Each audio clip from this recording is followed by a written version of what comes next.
ദൈവ തിരുനാമത്തിന് മഹത്വമുണ്ടാകട്ടെ.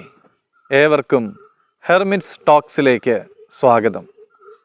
ഇത് ഹെർമിറ്റ്സ് ടോക്സിൻ്റെ 798 ദിവസം.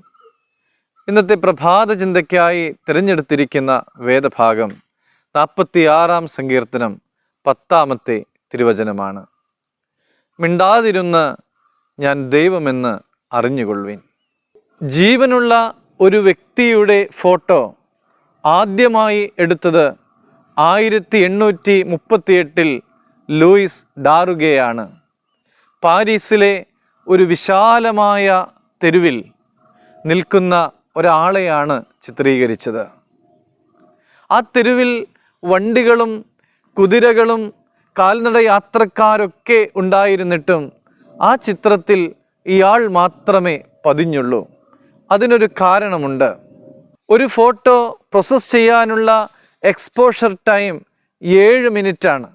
ഈ 7 മിനിറ്റ് സമയം എടുക്കുന്ന ഫോട്ടോ, അതൊരു വസ്തുവാണെങ്കിലും ഒരാളാണെങ്കിലും അത് ചലനരഹിതമായിരിക്കണം. അതുകൊണ്ട് തന്നെ ഇയാൾ മാത്രമാണ് അതിൽ പതിഞ്ഞത്. ഇയാൾ തെരുവിൽ നിന്ന് തൻ്റെ ബൂട്ട് പോളിഷ് ചെയ്യിപ്പിക്കുകയായിരുന്നു. പ്രിയമുള്ളവരെ, ചലനത്തിനും പരിശ്രമത്തിനും സാധിക്കാത്തത് ചിലപ്പോൾ നിശ്ചലതയ്ക്ക് ചെയ്യുവാനായിട്ട് സാധിക്കും. വചനം പറയുകയാണ്, മിണ്ടാതിരുന്ന് ഞാൻ ദൈവമെന്ന് അറിഞ്ഞുകൊള്ളുവിൻ.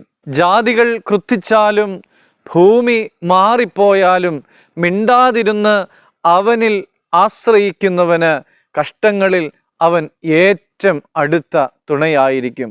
കർത്താവിൽ സ്നേഹമുള്ളവരെ, നമ്മുടെ പരിമിതമായ പരിശ്രമങ്ങളിൽ ആശ്രയിക്കുന്നതിന് പകരമായിട്ട് ദൈവത്തിൽ ആശ്രയിക്കുവാനായിട്ട് നമുക്ക് സാധിക്കണം.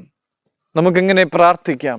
സ്നേഹവാനായ ദൈവമേ, അങ്ങയിൽ ആശ്രയിക്കുവാനും അചഞ്ചലമായ സ്നേഹത്തിൻ്റെ ശാന്തമായ അവബോധത്തിൽ ആയിരിക്കുവാനും ഞങ്ങളെ സഹായിക്കണമേ.